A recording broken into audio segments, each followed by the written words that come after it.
Ini adalah kantor desa yang mana saat ini terendam banjir. Kami dari tim relawan. Bukan relawan Pokja.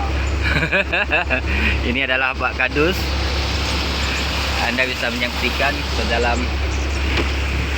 kedalaman air. Sampai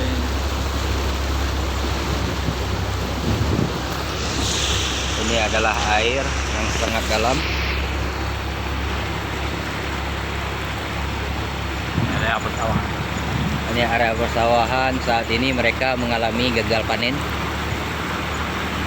Taksiran pencapaian kerugian untuk tahap ini mungkin ratusan juta.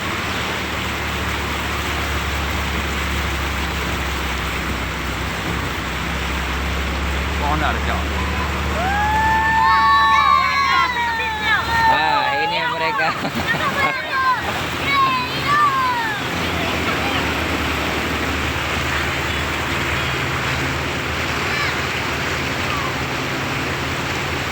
Mereka berada saat ini, mereka mau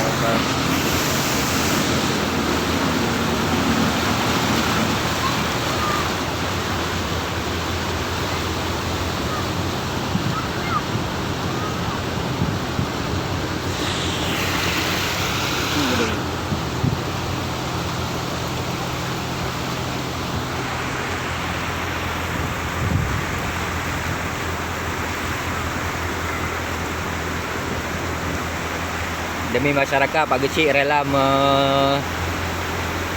merenangkan mobilnya. Merenangkan.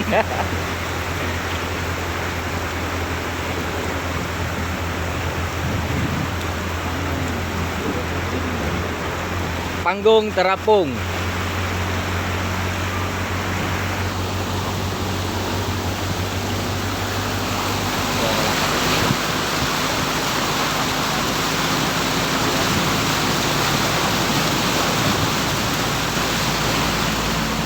Masyarakat saat ini sedang Yang kebetul tu.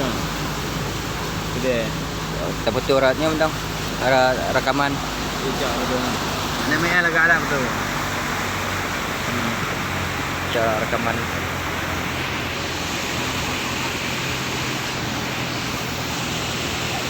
Ya betul je. Kelang tu kau.